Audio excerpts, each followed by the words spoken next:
चंबल के जलस्तर में हर घंटे हो रही बढ़ोतरी ने हजारों लोगों की धड़कनें काफ़ी ज़्यादा तेज कर दी हैं। अधिकारियों के माथे पर शिकन है, वहीं जो ग्रामीण हैं वो ये सोच रहे हैं कि अगर इस तरीके से जलस्तर में बढ़ोतरी होती रही तो उनका जो नुकसान है वो काफ़ी ज़्यादा होगा। जिस जगह मैं खड़ा हुआ हूँ ये चंबल डाल नहर परियोजना का जो फर्स्ट फेज का जो पंपिंग स्टेशन है। कल यहाँ पूरी तरह से सूखा था, लेकिन कई मीटर जो वाटर लेवल है 24 घंटे में बढ़ चुका है और पूरी तरह से जो लोअर प्लेटफॉर्म है उस पर पानी भर चुका है।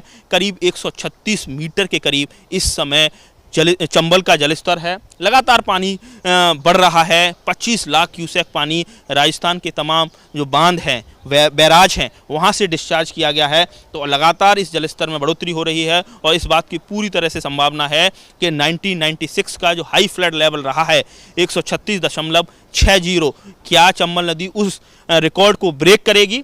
ऐसे में आप देख सकते हैं कि ये भयावहता की तस्वीरें हैं, ये जल प्रवाह की तस्वीरें हैं और जल प्रवाह के साथ जल प्रलय नज़र आ रहा है। लगातार 20 गांव पूरी तरह से कहा जाए उनको खाली करा लिया गया है। लगातार कहा जाए रेस्क्यू ऑपरेशन है उसको तेज़ कर दिया गया है। हालांकि जो ग्रामीण हैं उनका कहना है कि प्रशासनिक मदद तो पहुंच रही है लेकिन वो नाकाफ़ी है। स्टीमर भी चलाए जा रहे हैं, लेकिन क्या पूरी तरह से ग्रामीणों को मदद मिल पा रही है। तमाम जो ग्रामीण हैं हमारे साथ हैं। स्थानीय एक गांव है बिप्रावली, उनके प्रधान भी हमारे साथ हैं, उनसे देवानंद, उनसे बात करते हैं। देवानंद, आप बताइए क्या लग रहा है, ये तो कई सालों का रिकॉर्ड तोड़ रही है इस बार तो चंबल। देखिए 136 मीटर पे वर्तमान में इसमें चंबल खतरे से 6 मीटर के करीब दूरी पर बह रही है और इसमें खतरे से ऊपर खतरे से 6 मीटर दूर बह रही है करीब। और ये 1996 का निश्चित रूप से रिकॉर्ड तोड़ता नजर आ रहा है और ऐसा लग रहा है कि जल प्रलय आ गई है।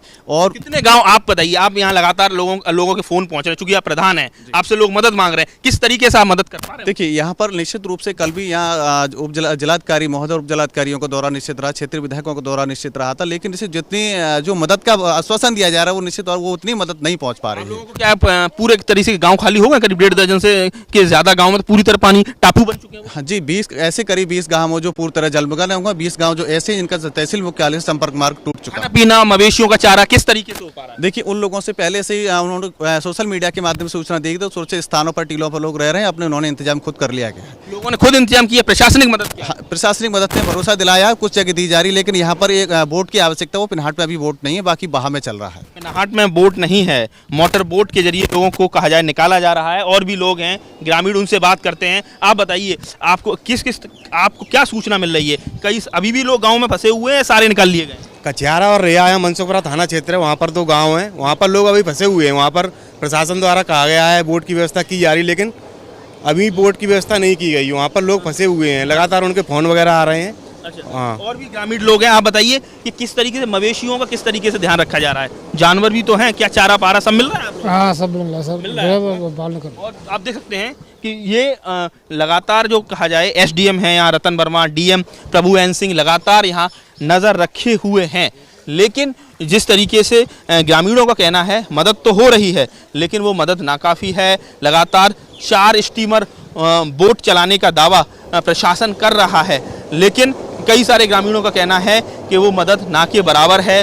ऊंचे टीले वाले स्थानों पर इस समय पूरी तरह से लोग शिफ्ट कर रहे हैं, लोगों को रेस्क्यू किया जा रहा है और कई सारी तस्वीरें रेस्क्यू की निकल कर सामने आई हैं। लेकिन आप देखिए ये चंबल डाल नहर परियोजना का ये लोअर प्लेटफॉर्म पूरी तरह से जलमग्न है और चंबल नदी कहा जाए सुरसा की तरह लगातार उसका जो मुंह है वो अपना फैला रही है। लगातार उसके वाटर लेवल में लगातार तेजी देखने को मिल रही है। सामने आपको जो दीवार नज़र आ रही है वो रातों रात खड़ी की गई है। आप समझ सकते हैं कि जहां हम कल आराम से वॉक कर रहे थे जिस प्लेटफॉर्म पर, उस पर भी पानी भर गया है। और ऐसे में एक तरफ लोगों के लिए समस्या ये है कि तमाम इस बाढ़ के साथ बीमारियां भी आती हैं, तो उसको किस तरीके से रोका जाए, मवेशियों के लिए चारा कैसे लेकर आया जाए, इसके साथ ही घर में जो उनका सामान रखा हुआ है और गांव में पानी भर गया है, कम से कम नुकसान हो उसको कैसे नियंत्रित किया जाए। तो आप समझ सकते हैं कि किस तरीके से लगातार यहाँ इस समय जो स्थिति है वो बहुत ज़्यादा तनावपूर्ण बनी हुई है। तो आप समझ सकते हैं डीएम जिलाधिकारी जो आगरा हैं वो लगातार इस समय मॉनिटर कर रहे हैं, लगातार उनके दौरे चल रहे हैं। स्थानीय जनप्रतिनिधि हैं, उनकी जनता उनके संपर्क में है। लेकिन अगर ये 1 या 2 दिन पानी और बढ़ा तो आप समझ सकते हैं कि ये जो गांव हैं वो 2 दर्जन के करीब जो गांव हैं उसकी जो संख्या है वो और ज़्यादा बढ़ेगी, दिक्कतें और ज़्यादा बढ़ेंगी। प्रशासन लगातार एक्टिव है लेकिन अभी भी लोगों को जो मदद मिल रही है वो पूरी पर्याप्त नहीं मिल रही है। आगरा से नितिन उपाध्याय, एबीपी गंगा।